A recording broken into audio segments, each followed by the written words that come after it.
எங்கள் வீட்டு கார்னரில் ஒரு பெரிய புளிய மரம் இருக்கும். அந்த புளிய மரத்தை கிராஸ் பண்ணும்போதெல்லாம் அந்த புளிய மரத்தில் பேய் இருக்குன்னு சொல்லி சொல்லி சொல்லி பயமுறுத்தி வச்சுட்டாங்க.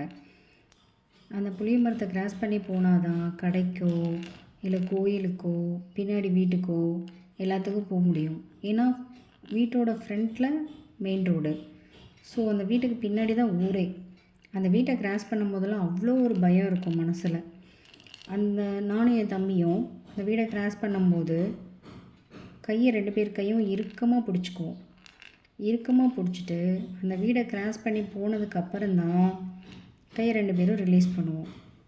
அது அப்போ நினைக்கும்போது பயமாக இருந்துச்சு, இப்போ நினைக்கும்போது சிரிப்பாக இருக்குது.